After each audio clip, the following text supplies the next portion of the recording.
Thank you, Roshi, and thank you, Kodo, for making sure our wires get uncrossed. And those of you just joining us, we're just beginning. There's a lot that goes on beneath the surface, like just being able to unmute ourselves when we start and all that stuff. So it's really good to be with everyone, see so many familiar faces, so many friends. And I thought we'd start before we kind of say a few words in beginning, just with a few breaths, arriving together, finding your place where you are, maybe sitting a little upright and closing your eyes or putting your eyes just for a few breaths of arriving and settling in. We can take a deep inhale and just exhale slowly, allowing the body to relax and maybe even feeling the body for the first time in a little bit.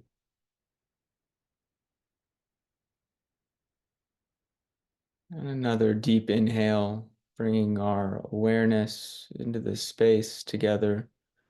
And as we exhale, we can kind of drop that awareness into the belly.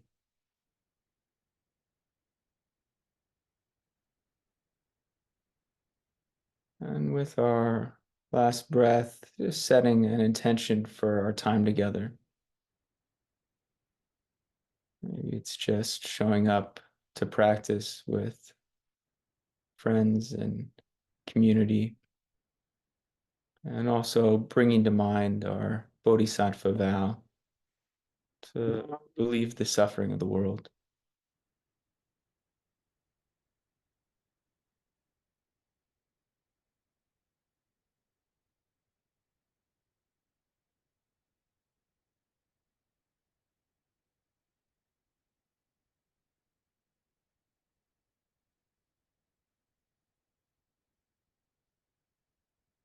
So thank you, everyone.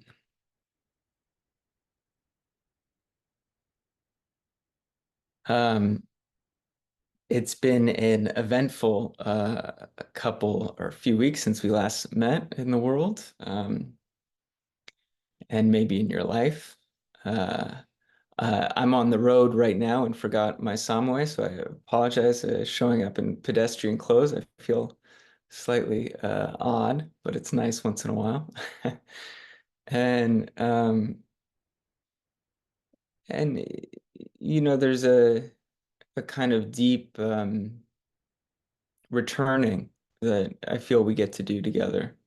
So many of us coming to practice with one another in various ways, but also in this way of kind of reflecting on how we meet the world fully and what we're meeting when we engage in that way.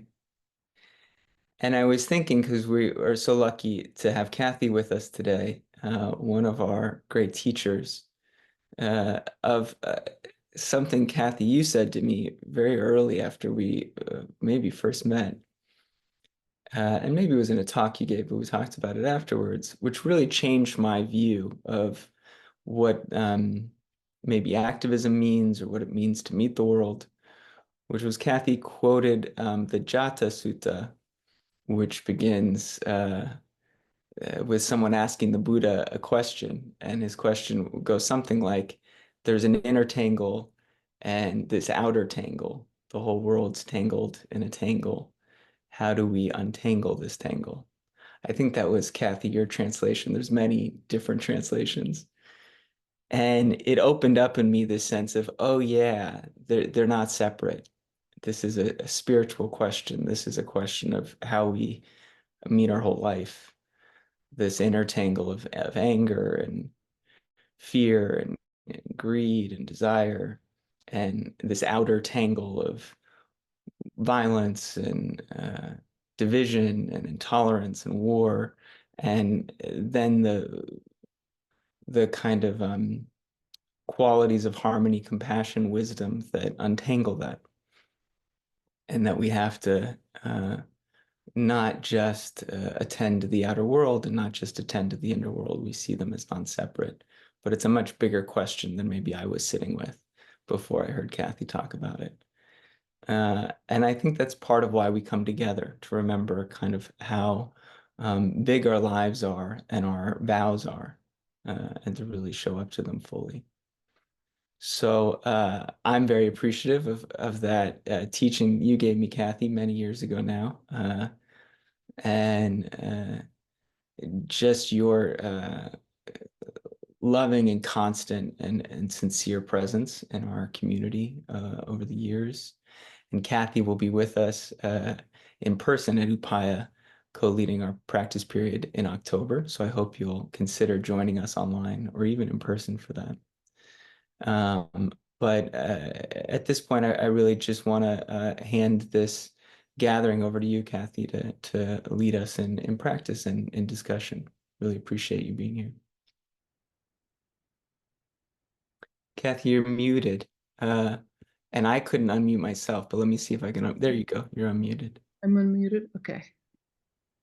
So you can hear me? Okay. Well, it's just a joy to be at Upaya to the extent that I am always, and to see your faces, many familiar faces, many new faces. It's just my privilege to teach in this great Buddhist gift that Joan and Upaya has given and is giving to the world we live in. So thank you so much.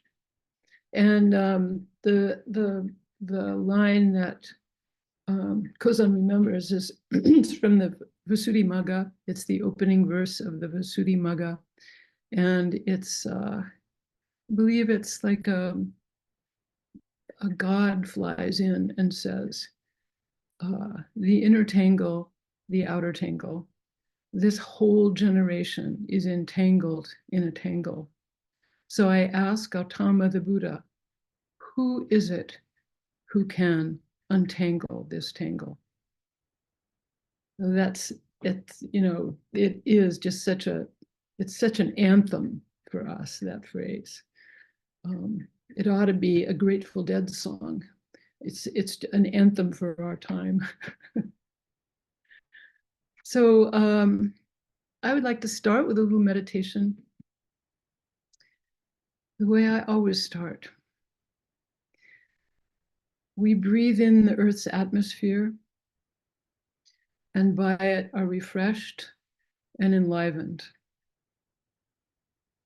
We breathe out, falling into Earth by the force of gravity, letting go of everything. Breathing in, we allow the breath to lift our body from the inside out.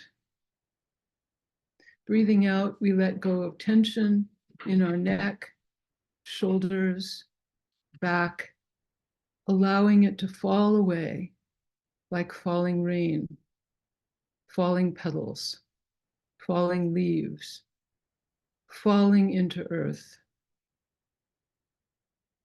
Breathing in, we allow the atmosphere's buoyancy and energy to enter and lift the body from the inside out. Breathing out, letting go of everything, falling into earth, allowing everything to fall into earth, held by earth, holding nothing back. Breathing in, our shared atmosphere. Breathing out, falling by the earth's gravity, held by the earth's gravity.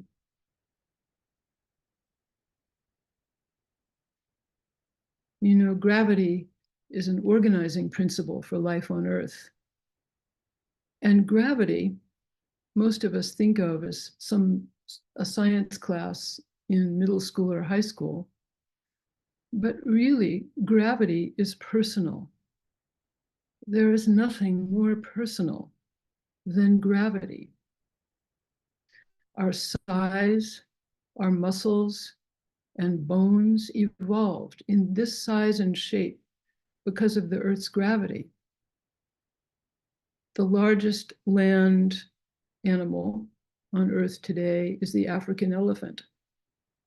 It weighs 5,000 to 14,000 pounds, which is as large as a mammal can get, living and moving in the Earth's atmosphere. The ratio of muscle to bone and a mammal's metabolism maxes out at that size. Blue whales, on the other hand,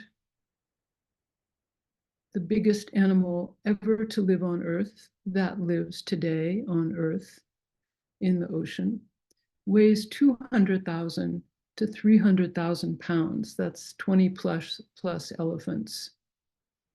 The blue whale, when it is beached, dies of gravity. Gravity kills the animal because of the ratio of bone and muscle and the weight of the organs. So this phenomena of gravity is, for me, we can always return to gravity when we walk on the earth. We are an emanation of gravity. We are an emanation of atmosphere. And this is our meditation practice. So I offer that meditation to you today. So, changing course a little. For the last year or so, I've been learning about the tradition of Buddhist women ancestors and teachers, about the intense discrimination that many lived through and their stories, often including tragic loss and abuse, of how they came to Buddhist practice. Many have left behind the jewels of teaching, which somehow have found their way to us through cultures, languages, history, great distances and time, 2,500 years. These teachings endure, coming to us like messages in a bottle, carried by ocean currents. And it's just our dumb luck that we happen to be looking around on the beach.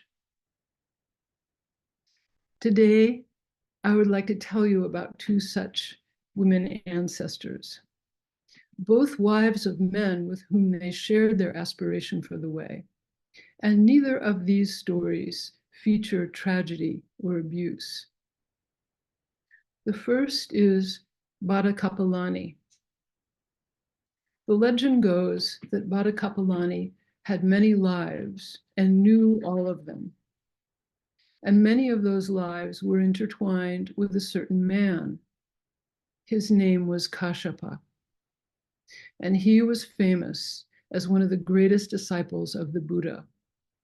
This disciple is known to us as Mahakashyapa or Mahakashyapa, the disciple through whom we trace our lineage. So this is the story or the legend of their lives. Bada Kapilani was born into a wealthy Brahmin family of the Kosya clan and grew up in the capital city of Sangala, Kingdom of Magadha. This region is located in today's Punjab in Pakistan. Shakyamuni Buddha's mother, Maya, and Aunt Pajapati also came from the Kosya clan. I was reading about the history of the caste system in India. My interest piqued by Isabel Wilkerson's book, Caste. And I read that the Kosya clan lived in a small town. I don't know how small Sangala in the Kingdom of Magadha was, but a fairly small town in close proximity to the Shakya clan, with whom they had a friendly relationship, hence the marriage of Shakyamuni and Maya, as well as Pajapati. And that the Kosya clan did not adhere to the caste system, but to an indigenous matriarchal social structure, while the Shakya clan were more structured around caste. So I don't know what this means, and I want to read more about this. It must have, the caste system was introduced a full 1,000 years earlier, but it must have been introduced and developed over time. It must not have been a already formed concept that was laid upon Indian society, but I don't know. We do know that Shakyamuni Buddha did not adhere to the caste system within the Buddhist Sangha in his time. So that was an interesting move. The story of Bhatta Kapilani goes, one day she saw some crows eating insects that were among the drying sesame seeds. She was a sensitive child, the sort many of us have probably met, and so was very sad and disturbed by this sight. And moreover, was told that the insect's deaths was due to her own sins. At that time, she resolved to become a renunciate. A similar experience was had by a boy who would later become her husband, Kashyapa. While standing in a freshly plowed field, he saw worms being eaten by some birds, and he too was told that he was to blame for that suffering. He too resolved to become a renunciate. The two families of these children agreed that they were a suitable match and would be married when they were older. Both families, though, learning of their children's intentions to become renunciates, were alarmed, and both parents tried to dissuade them. Kashyapa decided that he would make a golden statue of a beautiful woman, telling his parents he would marry the woman who matched his statue. Of course, he thought there would be no such person. So when Bhatta came along, she was found to be a match. She was that beautiful. And he had no choice but to go along with his parents' wedding plans. And neither did Bhatta have a choice. Even so, the young pair began writing letters to each other about what terrible spouses they would be. But of course, the letters were intercepted by the parents, and the marriage took place. According to Susan Murcott in her book, The First Buddhist Women, Bhatta and Kashyapa agreed not to consummate the marriage, but instead to renounce the world together. They cut off each other's hair, donned saffron-colored clothes from their vast wardrobes, granted freedom to their slaves, and set off into homelessness. At first, Kashyapa walked in front, Bhatta behind, but they quickly realized that this was not appropriate because this signified marriage. So when they came to a crossroads, they solved the matter by parting ways. Kashyapa went to the right, Bhatta to the left. Kashyapa soon encountered the Buddha and received ordination. But Bhatta's path was more difficult because it was still 5 years before Mahapajapati and the 500 women marched 150 miles, apparently barefoot, and finally persuaded the Buddha, with Ananda's help, to establish an order of Buddhist nuns. At that time, Bhatta joined Pajapati and received full ordination, practiced her whole life, and became enlightened. It was traditional for Buddhist nuns to write an enlightenment poem, which in many cases is about all we know about these women. Here is Bhatta Kapilani's poem. Kashyapa, the Buddha's son and heir, deep meditator, knows that he has lived before, sees heaven and hell, and won't be born again. He is a sage who has attained the highest knowledge. In just this same way, Bhatta Kapilani, with the same 3 knowledges, has left death behind and bears her last body. We saw the misery in the world, the two of us, and turned away from home. Now we have finished with mind's obsessions and are both grown gentle, quenched, and cool.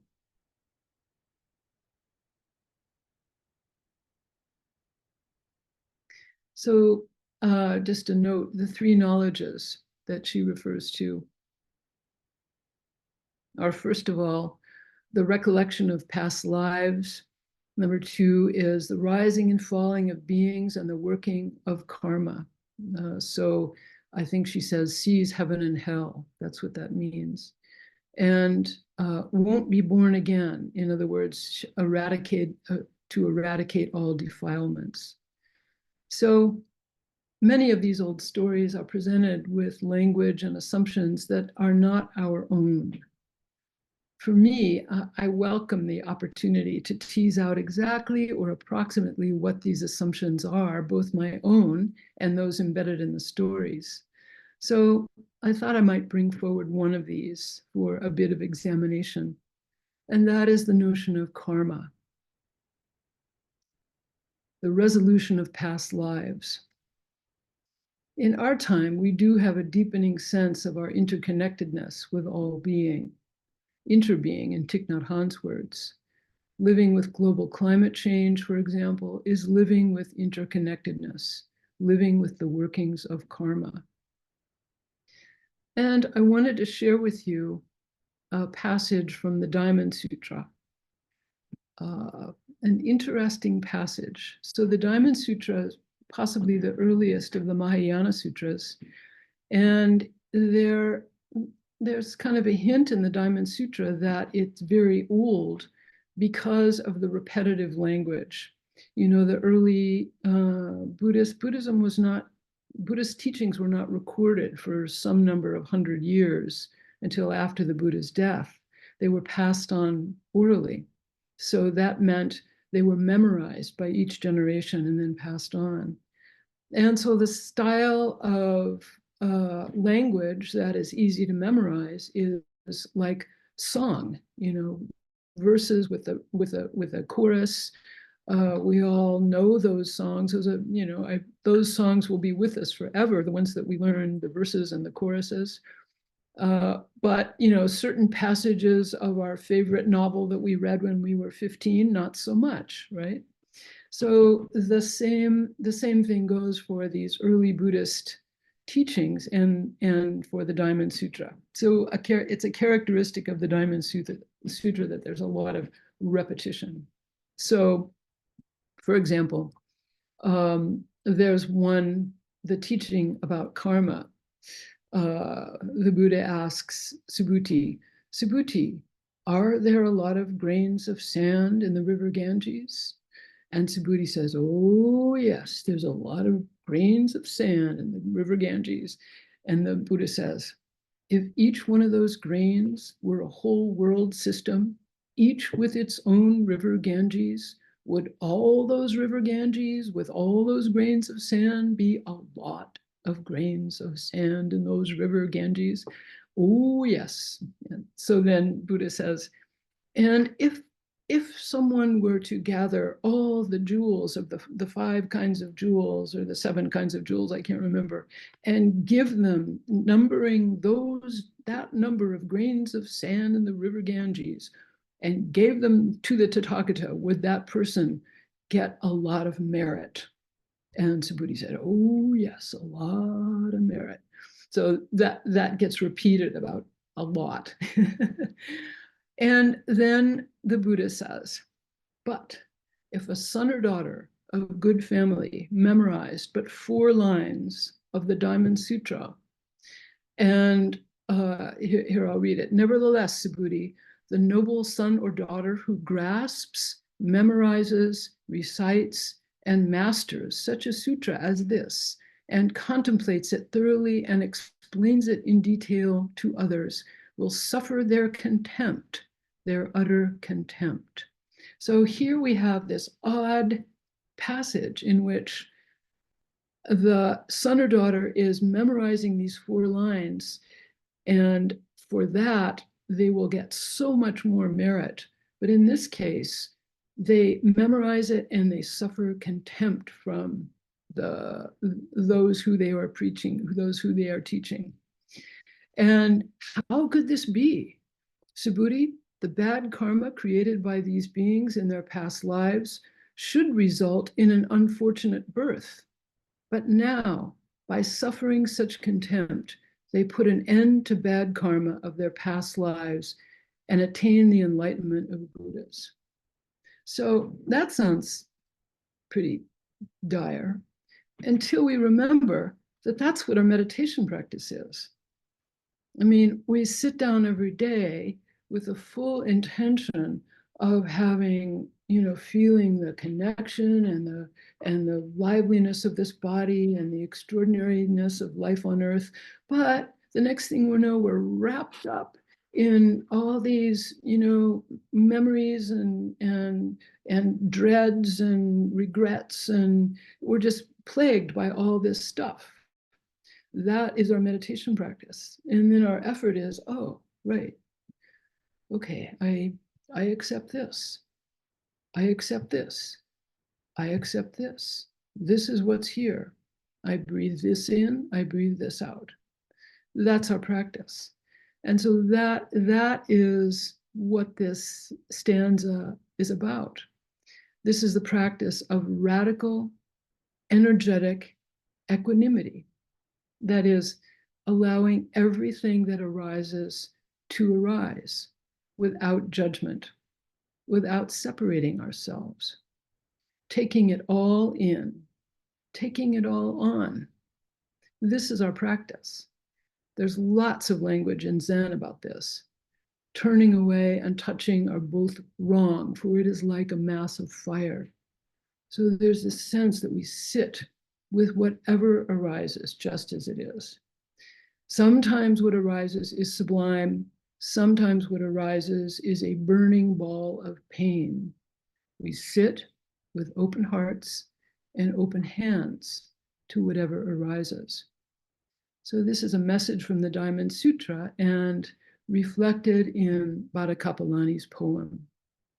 Sometimes the language of these poems need some examination, because the language as it is presented is it's not exactly our language for ourselves and also for our practice. So now I'd like to tell you about Dhammadina. Dhammadina lived in the 6th century BCE and was a contemporary of Gautama Buddha. The Buddha considered Dhammadina to be the foremost among the nuns in the gift of teaching.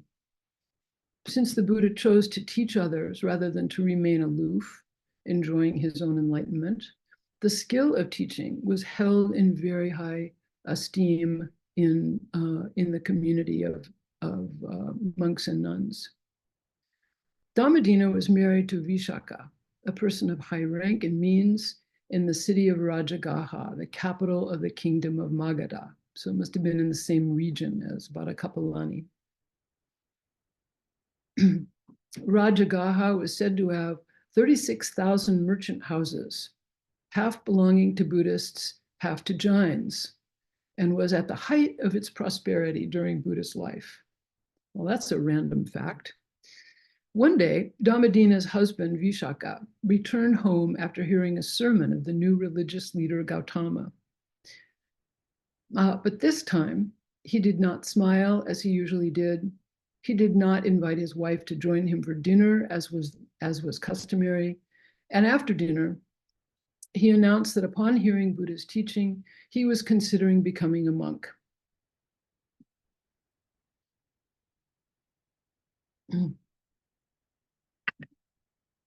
Dhammadina responded, "I wish to renounce the world also."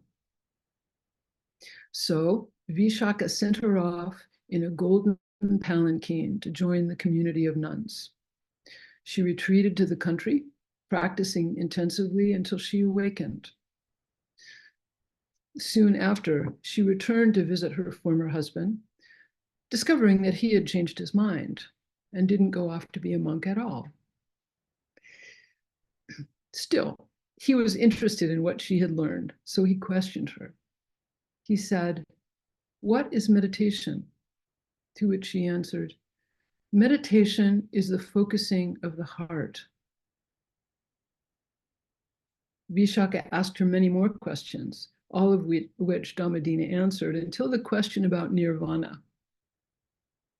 To that, Dhammadina said, "You will never get to the end of your questionings, for in nirvana, the higher life merges to find its goal and its consumption." That's kind of a pithy, wordy sentence. For in nirvana, the higher life merges to find its goal and its consumption. For me, this brings to mind the work of Shurto, 8th century Chan teacher, who wrote the Sandokai. The Sandokai is a fundamental Soto Zen text we've studied. You probably have heard talks about it. It's translated variously as the merging of difference in unity. At Upaya, it's the something of relative and absolute. It isn't merging, it's the something else. Anyway, there's a The lot identity of the relative. identity. Thank you. Of relative and absolute. Thank you. And just the title alone, the merging of difference and unity, echoes the words of Dhammadina. For in nirvana, the higher life merges to find its goal and its consumption. Dhammadina went on to tell her former husband, Vishaka, that he should go talk to the Buddha. He did that, telling the Buddha what Dhammadina had said. And the Buddha responded, "Dhammadina possesses learning and great wisdom. Had you asked me, I would have answered exactly as she did. Her answer was correct, and you should treasure it accordingly." Dhammadina's words were declared the word of the Buddha, and as such are preserved in the Majjhima Nikaya, one of the collection of talks attributed to the Buddha. Now, Dhammadina's statement, meditation is the focusing of the heart, I find that so interesting because in our language, we think of focusing as a word to express the narrowing. You know, I need to focus on this and not talk to you right now. I'm sorry. I'm not going to answer those phone calls because I need to focus on this thing.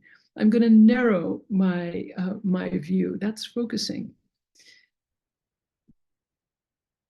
But the heart, when we think of the heart, we think of wide open. The heart is what opens. So this focusing, meditation is the focusing of the heart.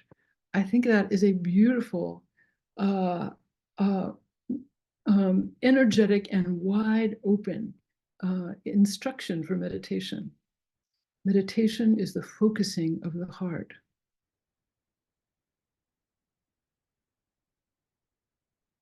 Dhammadina's enlightenment poem is eager for the end of suffering, full of awareness. That's the way. When one's heart is not attached to pleasure, we say, that woman has entered the stream. Dhammadina and her two disciples, Khema and Upalavana, were the founders of the first community of Buddhist nuns. And in that stanza, when one's heart is not attached to pleasure, said it, we say that woman has entered the stream. And notice there that the operative word in the second stanza is not pleasure, it's attached. Of course we have pleasure, of course we have pain. When we trust each moment as it arises, full of awareness, that's the way, she says. So these teachings come to us like messages in a bottle, a way of radical and energetic equanimity passed down to us from 2,500 years.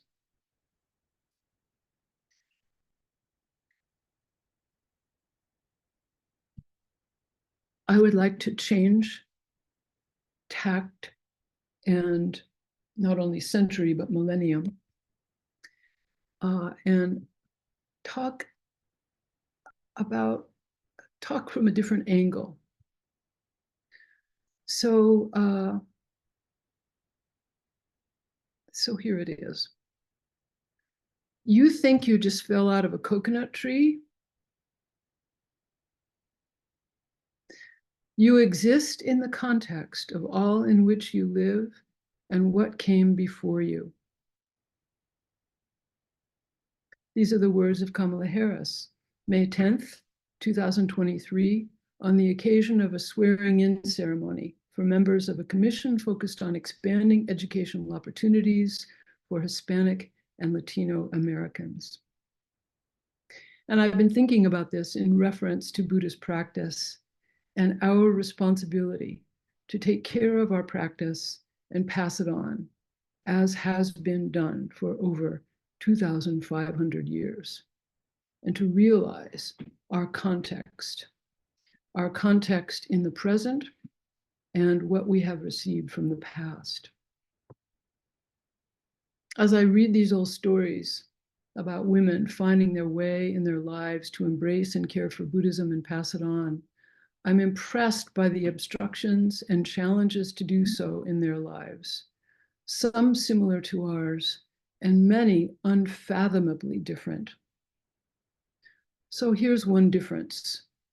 Let's look at human population. So human population, I really like thinking about numbers and scale, like whales and things like that.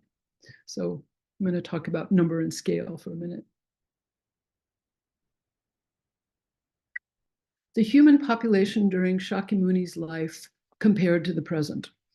I looked it up and found that the human population in 500 BCE is estimated to be about 100 million. So 100 million. So in the present, the population of Japan is about 123 million. Of Germany is about 85 million. Of Mexico, about 130 million. And of course, the US is at the moment 342 million and counting, of course. So 10 times 100 million is 1 billion. So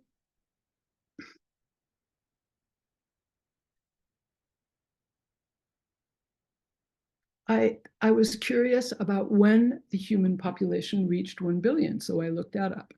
So how long did it take to increase by a factor of 10? And the answer is 1804. So to get from 100 million people on Earth to 1 billion, increased by a factor of 10, took 2,300 years. Then we have gotten from 1 billion to 8 billion in 220 years. So the thing about this for me is that just like gravity, numbers are personal. This is not abstract. We think of them as abstract, and what on earth is she talking about in the middle of a Buddhist talk? But 8 billion people is personal for us. And it has implications that we know and implications that we haven't considered. We take into consideration such things as traffic, strangers in the market who might have a gun, our combined contribution to world pollution and climate change, untold numbers of suffering people that we can feel, but we can't reach, the stress we live and deal with every day that is generated by these thoughts and perceptions is personal. Numbers express a lot.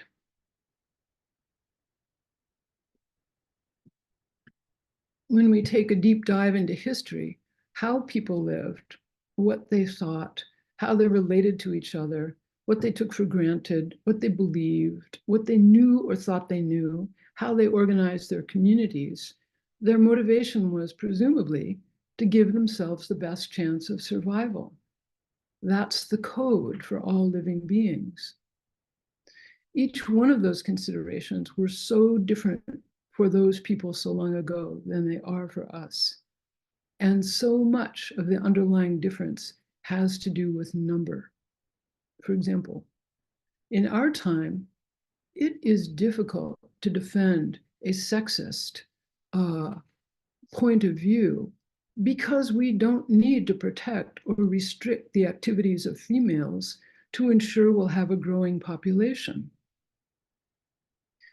We could view the traditional prohibitions of homosexuality, transsexuality, masturbation, anal and oral sex, any sexual expression that would not result in population increase as beneficial to the community's survival and therefore justify the prohibition.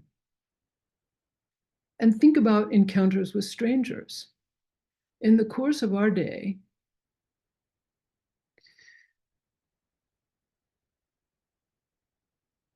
most of us probably encounter more people who are strangers than who are familiar to us.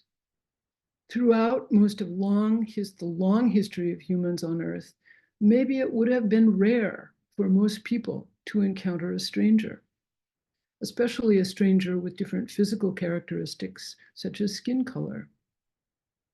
Of course, we can't assume that such rare encounters would be frightening or dangerous to them, nor can we assume that there was universal intolerance for various sexual expressions.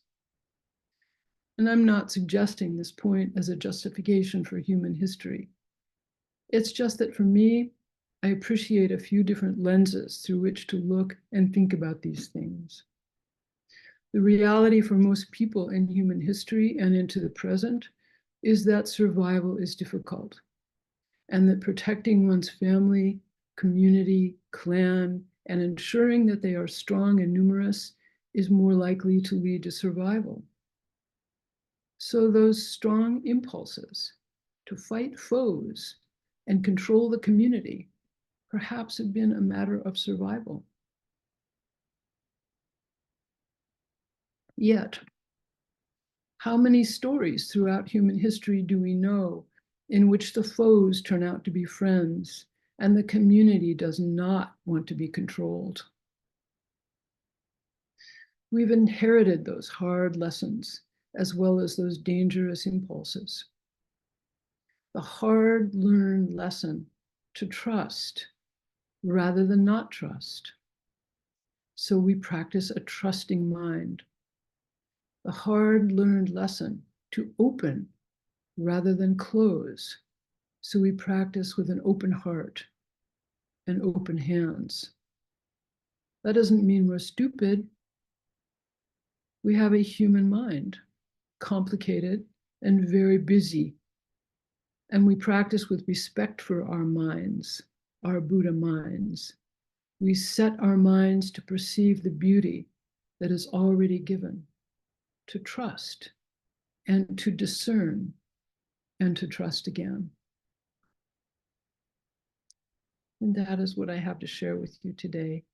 I look forward to any comments, questions, or matters of discussion that anyone has. And thank you very much. Thank you so much, Kathie. So this is our time for discussion, and Kathie, if you want to call on people, that would be wonderful. I just want to make sure people are able to unmute, and maybe I'll actually unmute people when you call on them. Okay. And you can raise your little digital hand, which if you're on a computer, it says raise hand at the bottom. Mariana. Good morning. Good morning. Yeah, good to see you. I was wondering, have you published any books on the Buddhist women? No. But I have had so many wonderful books. You know, the book that I use the most in my studies is The First Buddhist Women by Susan Murcott. The And first Buddhist women. yeah, The First Buddhist Women by Susan Murcott. This was published, I think, in 1991.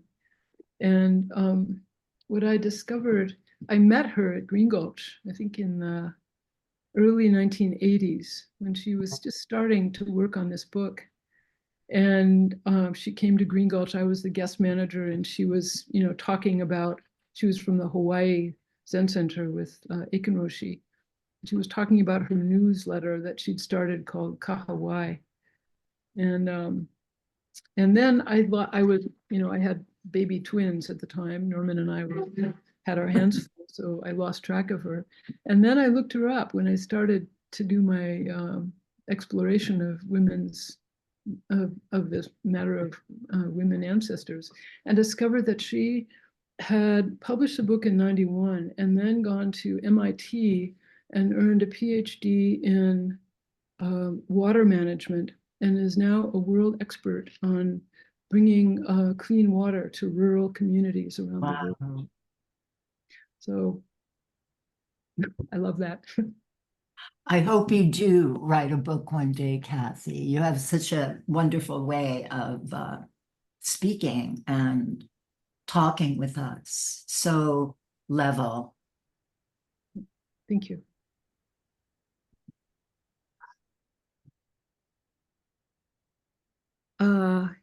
Karen, I have a row of people, so I'm just gonna go to my upper left. I don't actually know what order you're popping up in, but I'll stick to upper left. And that's Karen. Yeah. Hi. I was just wondering, you answered the question talking about Susan's book, but could somebody write down the names of the women that you talked about in your talk? Bada Kapalani and Domadina. Yeah, the spelling. Okay. Bada, I can just spell it for you. BHADDA. BHADDA. DDA. And Kapilani is KAPILANI. Okay. There's a couple of Badas. There's a Bada Kundalakesa who's also amazing, but anyway. Yeah, thanks. I'd like to just do a little more reading. So Yeah. Thank you very much. You're welcome. And I have Alexandra. Hello, can you hear me? I can hear you. Hi. So mine is just a comment. I want to just say thank you. This is the first time that I have been in a live Buddhist talk with a woman leading, and I just started sobbing when I understood what I was watching, and I'm going to explore what that means. But I just want to say that this was really important, and I'm just really happy to see women able to communicate to others who perhaps have not had this before. So I just really want to say thank you. It was a very visceral reaction, and I'm just really grateful for you. So thank you. Well, thank you, Alexandra, and please come back. We have a lot of women.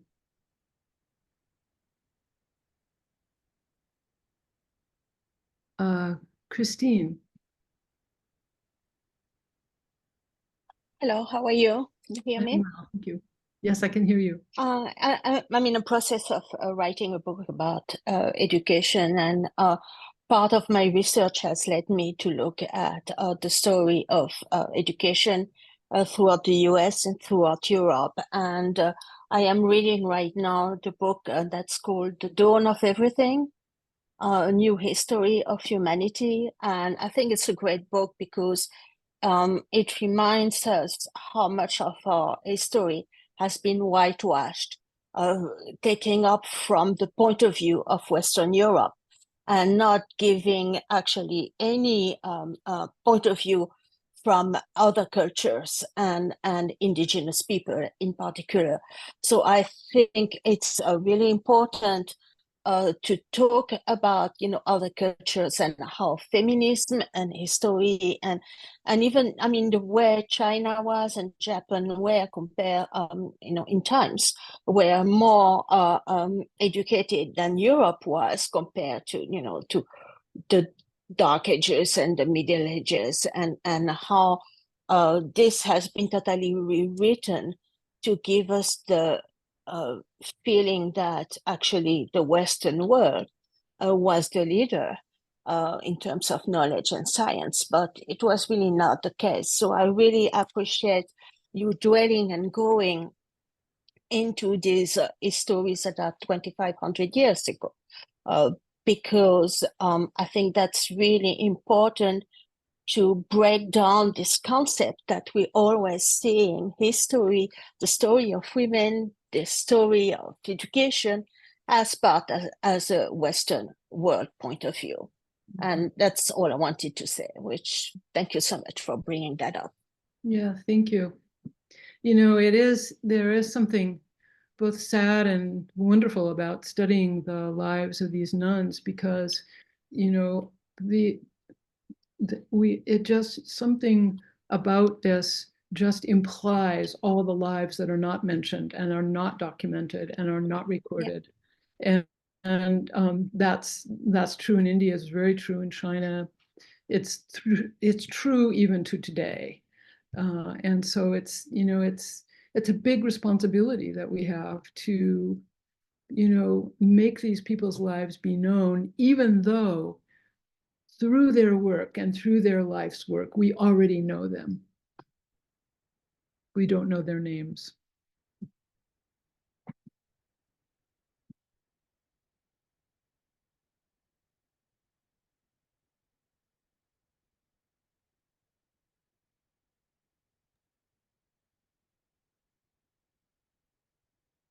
I see Karma. Karma, are you there? Karma, you are muted. We unmuted and then remuted. Karma, you should be unmuted now. Can we hear you? Oh, thank you. There we Yes, are. I'm on the treadmill getting my steps in. So I chatted the question to several of you, all three of you actually. So now I'm trying to find my way back to the question because I had it worded to be kind of pithy. So here it is. About the Diamond Sutra, 4 lines learned and suffering contempt. Can reflect on significance or implication of subjects being from, quote, good family. Is that then that being the target of contempt is novel to, quote, good families? Or, if so, is it greater suffering to encounter being the target of contempt, if that's not been something that a good family would have experienced? I just reflect on that, and then I'll mute. I'm kind of winded. I'm sorry, I'm on my treadmill right now. The good family phrase, I think we take it today, and I think it's intended as good people. I'm saying good people. I'm so happy to talk to all of you, good people. Just a way of expressing inclusion and affection. Having said that, there was certainly a tremendous amount of status awareness and status, living with status during that time and before and since. So status was certainly played a major role. All the women that I read about, many of them who had just unspeakably tragic lives, were Tony women. They were all women of status. So I don't think that in that phrase in the Diamond Sutra, the status thing is at play, but I might be wrong.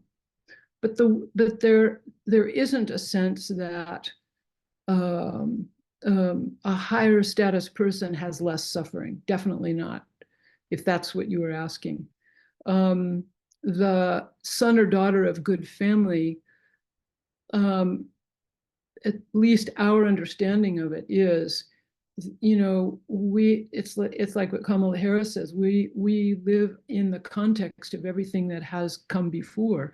If we are doing this Buddha Dharma, it is, whether we recognize it or not, through the blessing of our family, messed up as they may have been, you know, that their blessing brought us here, so we can have gratitude for that.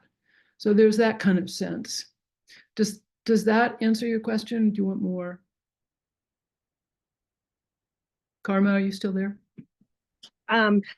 Just yesterday, I was in a clinical supervision meeting that was hosted by a Baha'i group. And to make a long story short, there was a young behavioral sciences student reflecting on her pain about her Christian upbringing being one of shaming, very much about the good family, the bad family dynamic and shame. And so the discussion got around to all of this, of course, you know, so today, of course, it's here again for me to sit with or be on the treadmill with, as it were. And so I'm just reflecting on that this is, as always, such a path to people who are recovering from one thing or another, that this way of being in the world is, whether it's religious for people or clinical, whatever it is, it works. I just want to tell you one part of one story that's one of my favorites, and it's of Patachara.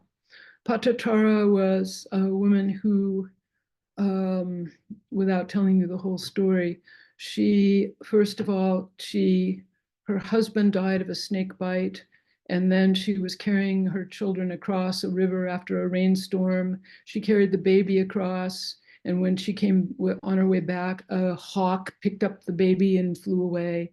And then she got to the other, screaming about the baby being taken by the hawk. The 2-year-old on the other side of the river thought mom was calling him, and so he came and fell in the river and drowned.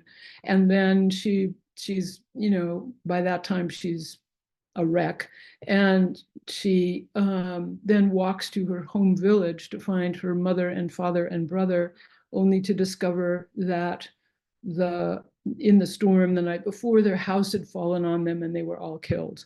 So she goes crazy. She goes completely mad and wanders around in circles, and she's pushed away. This is, like I said, she's a Tony woman. She's pushed away she comes in half naked into communities ranting and raving, and she's pushed away. She happens into Buddha's, where Buddha was giving a sermon, and even the Sangha, or the assembly, tried to push her away. But she walked, and Buddha put himself in her path. And he said, "Sister, regain your peace of mind." And she regained her peace of mind. That's actually, I don't think it's peace, I think it's presence. Regain your presence of mind.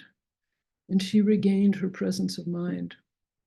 And so that story is, for me, it's about, you know, I mean, we tend to put some kind of magical power on Buddha, that he happened to be able to say that word, that phrase to her and change her life. But, you know, we do that for each other all the time. And there's always the opportunity. So regardless of our background, you know, a lot of us have religious backgrounds that we might still be recovering from in some way. And we all have societal backgrounds that we're dealing with all the time. But, you know, we come whole to each moment, and we come whole to the practice. We can always come whole and then turn to someone else who is suffering and look at them as a whole being and affirm their worthiness and their humanness. Where did you go, Karma?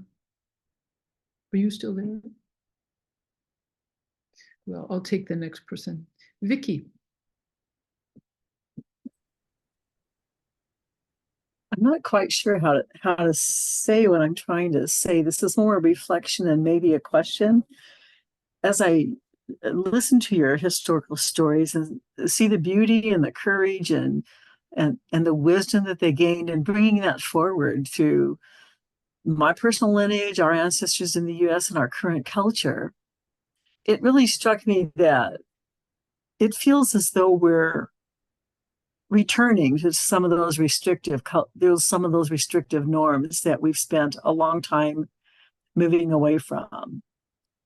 And I guess I'm struggling with how do I bring the understanding and the Dharma forward. And we talk about sharing and bringing others along, but how do we view it in the context of this restrictive cultural norms that is happening in the United States? Does that make any sense, what I'm saying? Yeah. All Really, right.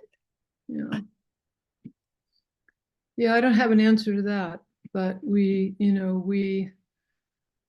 how do you incorporate in your practice then this, not only the merits for yourself and the prayers or the merits that we do for ourselves and for others, but globally investing in inserting oneself into the current context and looking how you use what we know, not only from our teachings, but from our past, how we navigate through today.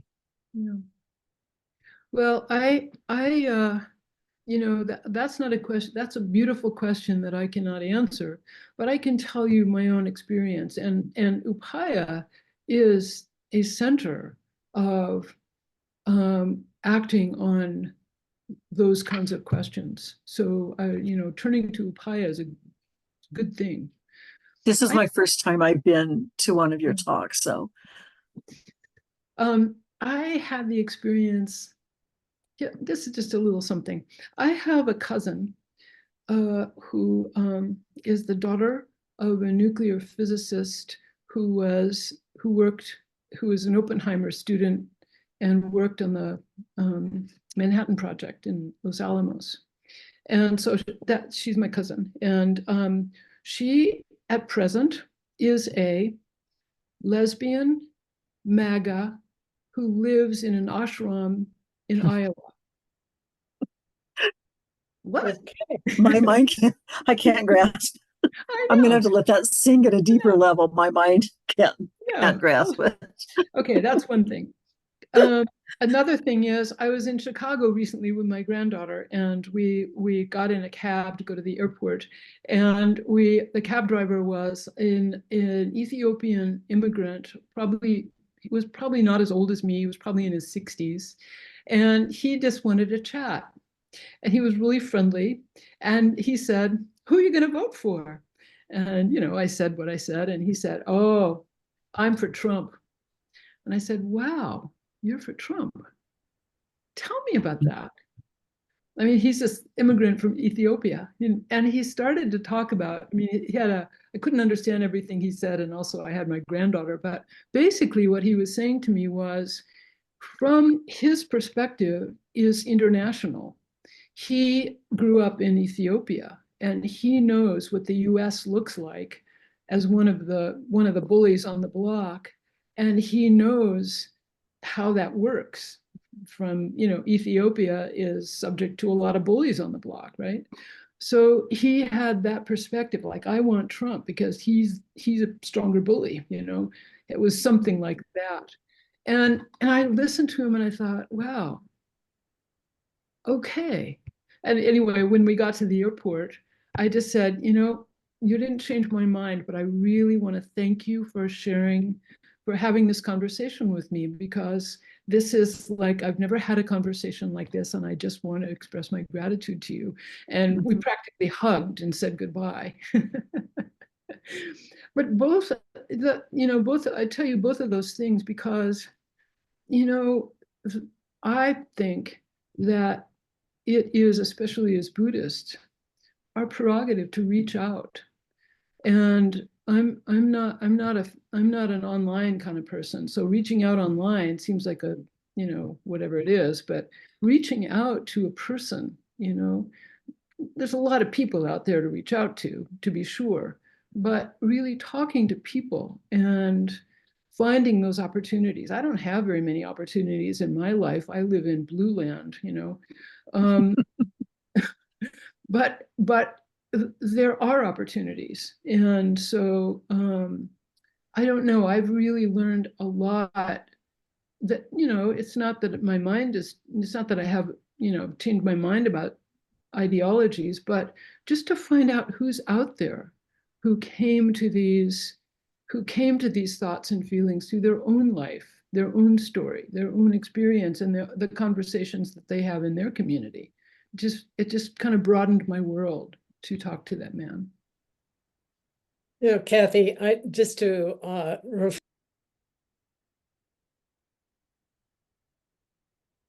Oh, you're muted, Joan. Oh, there you're back. now I'm unmuted.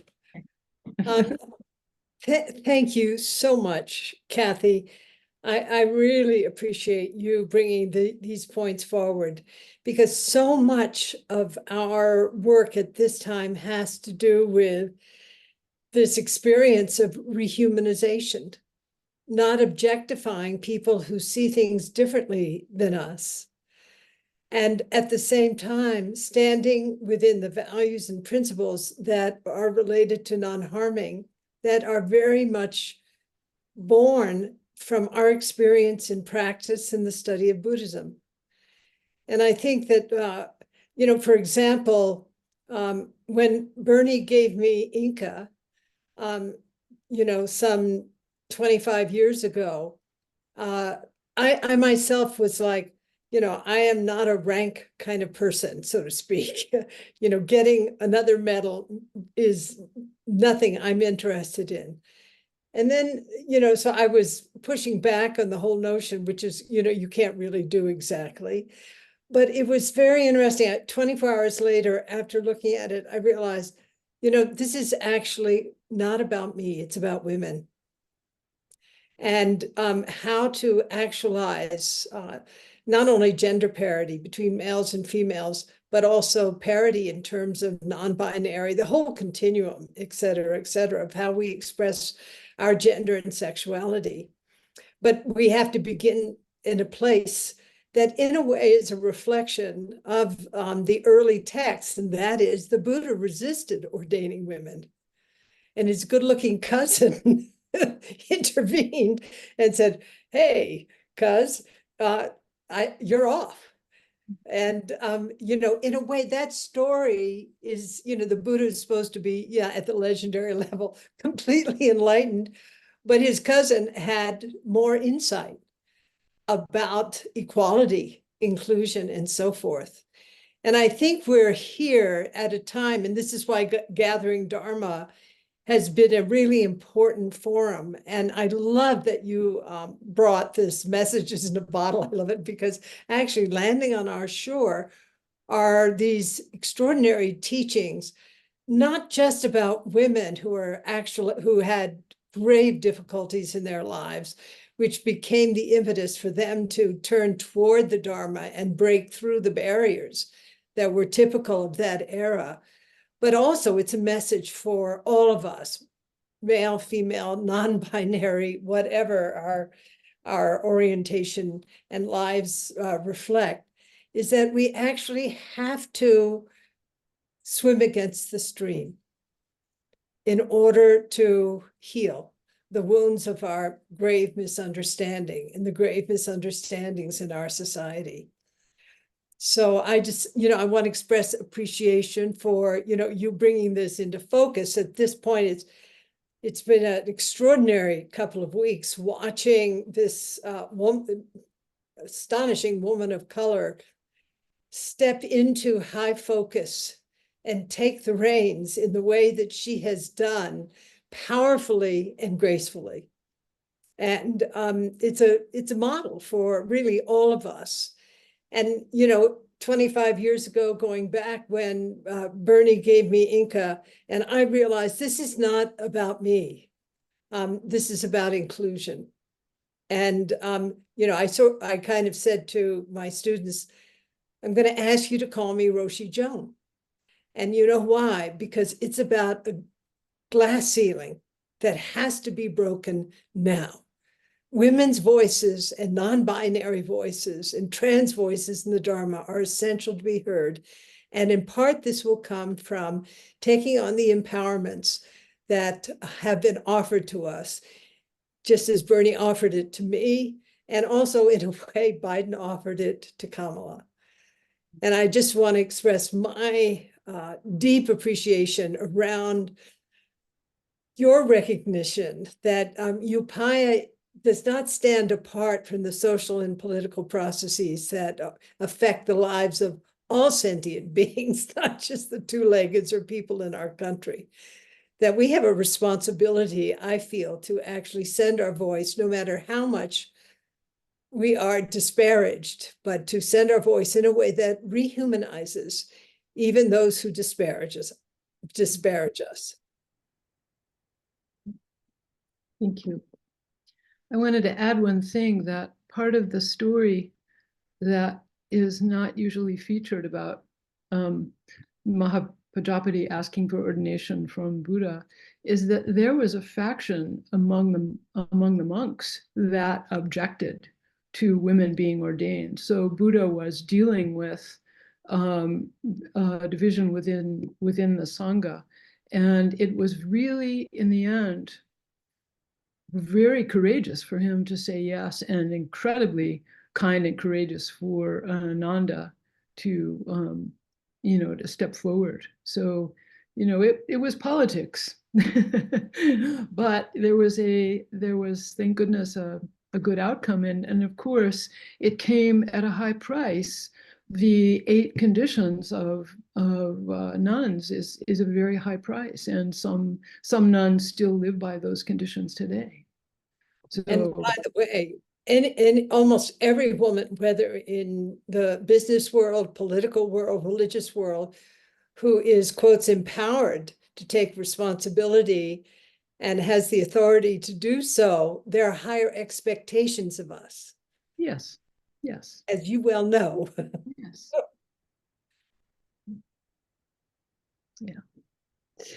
Let's hear from, let's see, Vicky? Okay, Inga. Vicky, wait, Vicky, you disappeared. Okay. Vicky, where We'll are you? find you.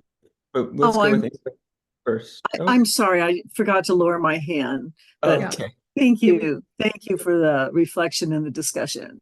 You're welcome. Vicky, we heard from Vicky. Okay, Inga. Thank you. First of all, thank you very much. It's my first time being in your presence, and it has been very moving and important. Yesterday, I think I've been with this group now for at least 3 years. I'm sure you know of it. Yes. The Hidden Lamp. Yes. By Florence Kaplow and Susan Moon. Yes. We have been meeting over 100 people each time for months. She's and I just wondered, when you talk about women Buddhists, why in the book that the Hidden Lamp wasn't mentioned? Is that a fair question? Well, yes, it is a fair question. In my exploration of Buddhist nuns, I decided to focus on the first nuns, the contemporaries of Buddha, and there are a couple of Buddhist nuns in Hidden Lamp, but Susan Murcott is pretty much all the first women in the first Sangha. So yeah, the Hidden Lamp is a wonderful resource, and also it's a resource through the history of Buddhist women teachers. So yes, it's a wonderful resource, and I use it all the time. Thank you very much. Yeah. So I'm wondering if I co-sign, I would love, for you just to briefly reflect on, what you've been hearing in terms of the questions, also what Kathie has said and what I've reflected. I think it's really important, as part of our work of inclusion is to also hear from, a wonderful young male Buddhist teachers who's part of our Sangha. Yeah, thank you, Roshi. I don't, it's been wonderful to hear everyone's kind of I think particularly the depth of a kind of door opening into a new era of less division between genders, and this expression of it, but just stepping back and realizing, oh, we're in a really interesting, unusual time when I think talking about non-binary expressions, trans rights, that wasn't a discussion 10 years ago, 20 years ago. And it's amazing how we can open our view wider and wider. And to know that we're in the midst of constant change in that way, kind of choosing through our actions what culture we create. Somehow hearing everyone's questions and participating in that expression of widening our view is feels like our practice, feels like what we're here to do. And I'm reminded, it's wonderful to have this kind of relief for some of us to have Kamala Harris come onto the scene and give us some joy and some wonderful Dharma tidbits too, as Kathie quoted. And it's also a season. I used to work in politics, as many of you know. It's a season of incredible change. This is like where we watch the wind shift week to week to week before our federal election, and we get to participate in impermanence on a kind of collective scale. And so to bear witness to that together and see it in our social norms, and Kathie, the way you've pointed out why kind of social norms change over time and how we can look at it through different lenses. I think it's a very potent time for having that conversation. I really appreciated it. I don't know if I have much other than that to add, just appreciation. Thanks, Kozan. Wonderful. So let's hear from Dr. Paula.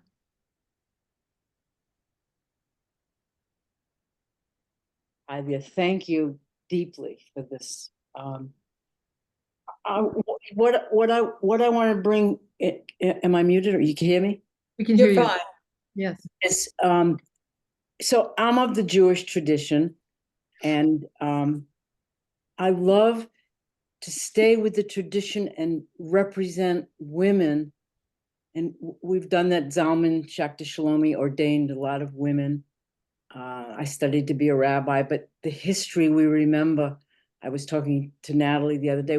We would go to temple, but I'm 82. We weren't allowed to participate. When I I come through. Alan Lew was my heartbeat. I know Norman was quite connected.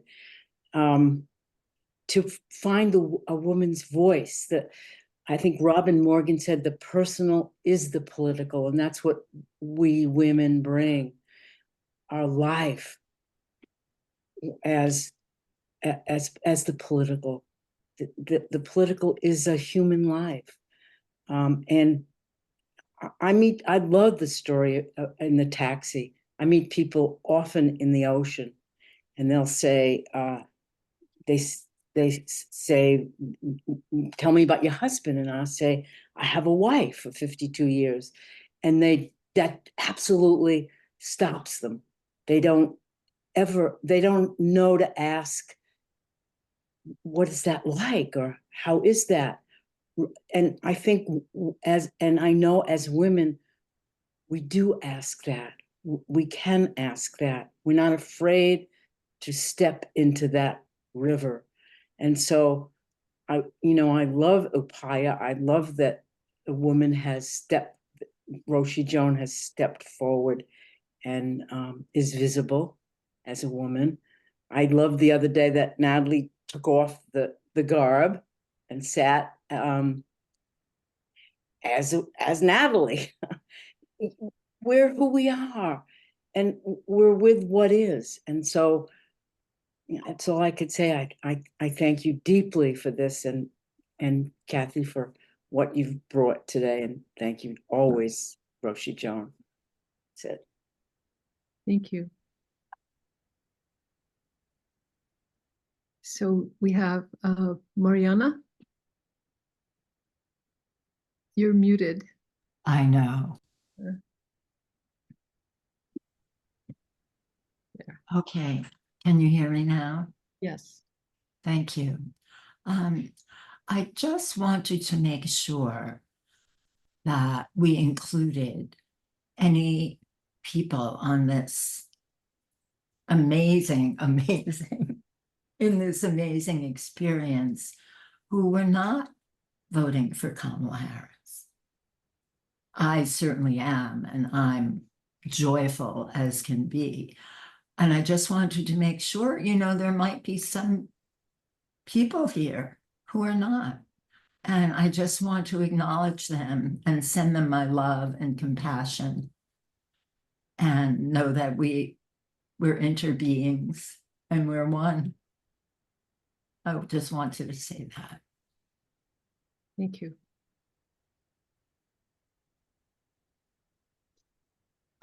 Ginny. You're muted. No, I think I'm okay now. It's how wonderful it is to hear the stories of the early Buddhist women and the nuns. For me, a little expansion on that. For me, there are also very exciting stories of lay Buddhist women, contemporary of the Buddhist. Very, very heroic stories. I think of Queen Vaidehi, who was queen of the same territory that Dhammadina lived in, and the story of her interaction with the Buddha and being given the practice of meditation on the Nembutsu, Namo Amida Buddha, was foundation for the Pure Land Buddhist practice. So when I look at the early women, I also look at the stories of the lay people. Being a lay person, a rather failing lay person, their stories are really important to me too. It's a wonderful combination. And thank you. Thank you. Yes, anyone who is interested in the general topic of the lives of early Buddhist women, there are a lot of books. I've ended up with Susan Murcott because I had a personal connection with her. But there's a lot of wonderful books, and of course, The Hidden Lamp is one. But if you have an interest, there's a lot of material out there. And go crazy. Barbara. Can you hear me? Yes. I just wanted to share about feeling like one can do something. In April, I made a commitment to call my representatives, the 2 senators and the Democrats and the Republican representative and the president every day. And I pretty much kept that commitment. And it's frustrating because, and it's about the war in Gaza and my position. And I have a message I just read, but after all of these months, these staff people know me and they start answering the phone. Hello, Ms. Nilsson. And the first time it happened, I said, how do you, I was just surprised. And he said, well, I recognize your phone number. So they all work in offices where those representatives have a different point of view than I do. I don't know that they do, but I'm very extroverted. And so I feel maybe it's doing a couple of things, making my opinion known, and also building some bridges with some young people who may think differently. And it doesn't take much time or energy, and the numbers are all online. It's actually fun, and especially building these relationships. And now you can't call Kamala Harris, at least I don't know how, but I've been sending her emails also every day. So it is a fun way to do something and to be in solidarity with others who are also doing something. So thanks. Thank you. Well, Kathie, just to have a time check, we're reaching the end of our hour and a half. And I don't know if you want to take one final question or share some closing words. Let's take a final question. If let's use our time for. There's two more people with hands. Right. And let's hear from Hannah. Am I unmuted? Thank you. Yes. Yes. Kathie, even though, as you know, I'm a bit of a geek on this subject, I learn something every time. And of course, I did again today. I wanted to say a couple of things briefly.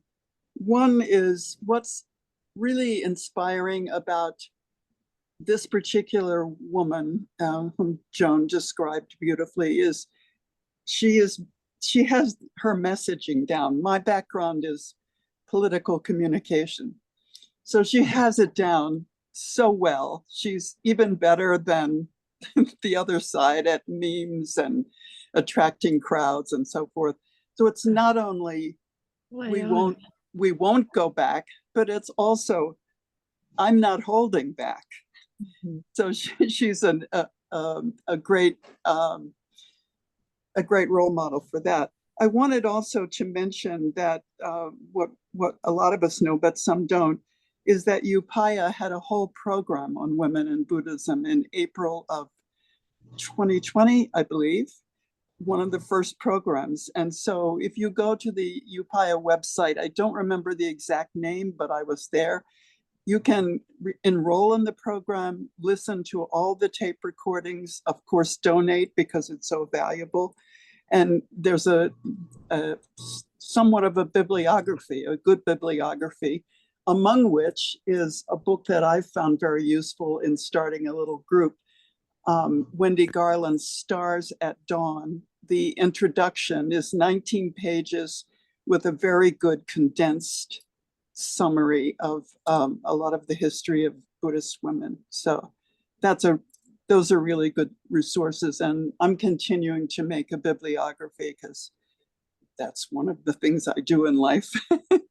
So I'm very, very encouraged by these two very human people, Tim and Kamala, just, talking about sitting down at the table. You didn't pick up the phone, Tim, when I called you, that sort of thing. It's just very human and very inspiring. And I think we're just on a totally different trajectory now. If I were a MAGA person, I'd be really concerned, which is a good thing. If I were a MAGA person, I would take up meditation. I don't know what I would do if I were a MAGA person. Well, thank you so much. I think that is our time. So thank you so much. It's really dear to be together and to share our voices and our thoughts and our ideas and our experiences. And I just really value this so deeply. And thank you for the opportunity. Thank you for joining us, Kathie, taking this time to practice with us and share these stories of the early Buddhist women. And just to Hannah's point, the first practice period, the first Anga we did at the beginning of the pandemic when we all went online was around these stories. So if you're looking for that, it's the practice period and the sesshin in the spring of 2020. Right. And there are many talks on this subject if you're looking for more. This is where I would say we're gathering again in 3 weeks, but I actually, maybe Roshi, the exact date. I don't have it in front of me. I don't have it in front of me either, but. I got it. September 15th, we're gathering again, and Roshi will be leading us in practice and in discussion. Yeah. Yeah, what happened, I think Sharon, and there's a date conflict, so I stepped in, but actually, I really got into looking at the Bodhisattva attitude, which brought me, a kind of joy when I read one of Norman's books where he's articulating that, and decided to push that edge even a little bit more than usual. So I looked at a bunch of things, which I'm going to share, about actualizing this Bodhisattva attitude in a kind of radical way. So looking forward to being with everybody. And Kathie, just love you so much. You're such a close part of our family here in Kozan.